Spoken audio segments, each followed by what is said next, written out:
Greetings, it is I, taj-nar of Dracovin, Lord and Emperor of the Dracovin Empire, and welcome! It is time to continue my discussion on the lands, legends, planes, and planeswalkers of Magic the Gathering, where I take one of these topics, introduce you to them, tell you its story, and sort of expand the rich and amazing history of Magic the Gathering in your knowledge. So let's begin today with an interesting plane. It has gone by 3 names. I'm not going to be talking about its current incarnation, the plane of New Phyrexia. I'm going to be talking about its second incarnation, one with its own rich history, Mirrodin. Now, Mirrodin is a plane of metal and artifacts. That's the easiest way to describe it. It has 3 layers to it, 3 spheres. An inner core, a furnace layer where metal is processed and sent to the surface for various things, molten metal, and of course the surface itself. The surface is said to have a circumference of 1,400 kilometers, and the entire sort of surface has a 450 kilometer diameter. So it is this massive metal sphere floating out in nothingness. It is known for its 5 lacrimae. The lacrimae are these gigantic tunnels that kind of bore themselves down into the core of the world, and it's through there that the mana energies of the core sort of burst out in colored variety, so that each of these lacrimae is linked to a different area that is almost elementally connected to that mana source. It is also from here that the suns of the planet come from. It has 5 suns, sometimes also referred to as moons. Each one of them is intrinsically linked to one of the mana, and they are in fact giant balls, fine spears of this mana energy of whatever color it is that seem to float out there above each of these areas. It is important to note here that the green sun is the one that is the newest one. Now, each of them has a name and something about it. The Harbinger is, of course, the white sun, or the white moon, and it itself is seen as by a sacred object by the Leonids. The Eye of Doom is the blue one. Ingnell is the black mana one, and it is said by those that live upon the plane that the souls of the dead are thought to go up into that one. Sky Tyrant is, of course, the red mana sun, and Lysei is the green one, which has actually been named by Galissa Sunsinger after her sister. She gave it its title. Now, when we talk about locations in Mirrodin, we have to start with the core. There are only 5 ways into the core. Through the lacrimae. You have to travel down through these sort of vents of mana down into this core. This massive sphere, of which the center is, sort of this floating sphere in the center of it. In the center of that is a massive ball of pure mana, known as the mana core, the beating heart of Mirrodin. This is pure, uncolored mana here, a ball of just pure energy. It is also within this area that you find Memnarch's lair, Panopticon. I will talk about Memnarch a little later, but just know that this is where he made his basic control point from. Memnarch is an important character for this entire. So, the black mana area is called the Mephedros. It is this slimy sludge swamp of toxic runoff, of gases that are deadly, of corrosive material, where discarded machines and corroding metals sort of exist within. Now we move on to rey-goor. This is an interesting place to mention because it's a transition area between the Tangle and the Mephedros. So it's an area where you have almost tree-like structures sort of sinking into it, dying and corroding away into this sort of swampland to make this, rather than this kind of open marsh of toxic bogs, this kind of like swampy area mixing between the 2 places. Now, the Exedia Range is this place of towering spires and plateaus of this kind of material which appears to be a corroding metal, almost like rusting iron. This is where red mana exists in great power. The Great Furnace exists here, and entrances to the Furnace Layer exist here, beneath the Great Furnace. The Quicksilver Sea is the location of blue mana. It's this massive ocean of molten metal that seems almost like mercury, but is something else entirely, of its own nature and interesting ways of doing it. Lumengrid is here. This is the massive capital city of the Vodelkin that live in this area.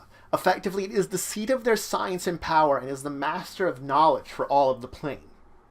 Now, the Razor Fields are the place of white mana, named apropos for the strange grass there that is almost metal-like, that can cut and twist at your skin if you should pass by it. This place is known for this kind of chiming noise that occurs throughout the entire area when the wind blows through it, kind of clanking the little metal grasses together in a almost beautiful manner. Taj-nar, the city in gold, the kind of capital of all the Leonins here, their major city within this territory. Now, the Tangle is known for its massive copper structures which seem to burst out from the ground. Many of them are covered in massive amounts of verdigris and moss, giving this almost forest-like appearance. This is, of course, for green mana, and it is the closest thing to a forest that appears within the entire planet. This is where elves and trolls exist within. This is also home to the Tree of Tales. Tel-jilad, a massive ancient tree-like structure on which the entire history of Mirrodin has been carved into it, along with many prophecies about its future. Now, when we talk about the history of Mirrodin, we have to talk about who created it.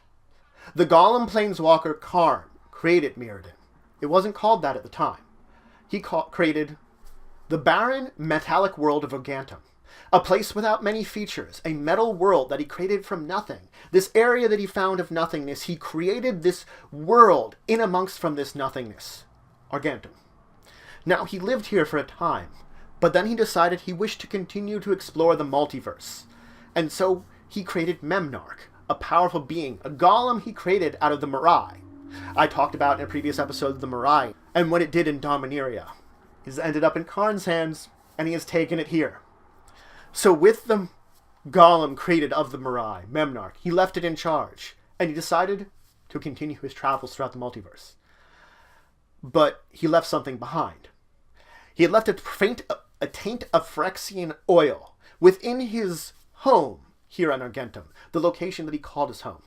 And this taint found its way into Memnarch. The infected Memnarch was driven mad. It now desired to become a planeswalker itself, just like its creator. So, Argentum became Mirrodin.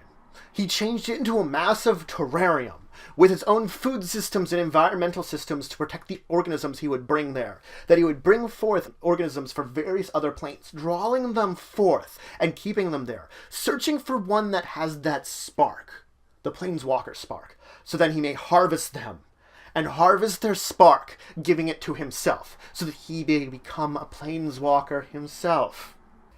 It was this time that the microsynth came about. It was kind of fungal-like structures that grew out from the Phyrexian oil.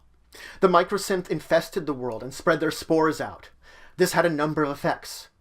It caused metal creatures to start becoming more organic, including Memnarch himself, to becoming more alive.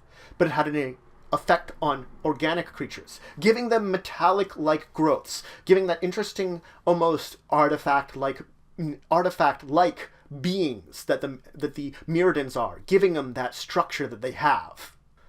Also during this time, Memnarch discovered Blinkmoth Serum.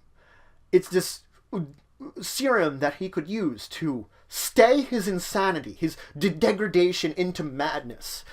But the effect was he became addicted to it, so he had to use it more and more to stave off this madness that was overtaking him, deepening in him. Karn sensed what was happening to his new plane, to Mirrodin, but he was unable to go. With Memnarch's way of gathering beings from other planes, he'd found a way of blocking Karn from going in there. And the fact is, he believed Karn was there all along. His madness made him think his creator was overwatching him, watching over what he was doing. So, when his creator attempted to return, he was not allowed. Galissa and her allies dived deep into the core through one of the lacrimae in order to stop Memnarch when he learned of them. They brought with them the Kurath champion, an avatar specifically they had summoned from powerful artifacts in order to defeat them. Unfortunately, when they met with Memnarch, with one spell, he stole the Kurath champion from them, the avatar, and sent them back on them. It chased Galissa all the way back to the surface, all the way back to Tangle, to Raditz, the green lacrimae. There, as she's confronted finally with this kind of rage and fear, she draws upon the power deep within herself and causes the lacrimae to erupt with green mana, destroying the avatar, but also creating the green sun. This was the origin of the green sun. Now Galissa and her allies once again dove back into the core, and finally were able to deactivate Memnarch. As Karn finally was able to return, he tasked Galissa, Slobad, and Geth as the new guardians of Mirrodin. But this is not the end of our story. This is the end for this week. In another week, we will handle what happens next, because what happens next means that Mirrodin is no longer in existence. A new plane, a new world, based upon the old one, is in its place. New Phyrexia. So that is it for this week. I introduced you to Mirrodin. I talked about its history, many locations you can visit within it, and I haven't really talked about its final resting place. That's for another week. New Phyrexia will be coming up soon. And when I talk about it, I'll tell you how Mirrodin fell, and of the new order, the new place, the new plane that is in its place. A place that I've talked about the Phyrexian threat before. I talked about Phyrexia. It's now only time to talk about their current incarnation and the threat they have to the multiverse. So if you have any questions, comments, anything you want to say, anything you think I left out, please leave it in the comments below. Please like, share, and subscribe to support the channel, the Empire, and the work I do. If you want to show some extra support, you can always check out my Patreon, link in the description below. If you want to check out some other great people, friends of my multiverse that I have, you can check out Card Bazaar, They Said, We Said, and Tasty Snackies. These great people do some great magic content. I'd recommend them for if you're done with all my content, want to see some more magic stuff. But regardless, until the next time, I bid you farewell.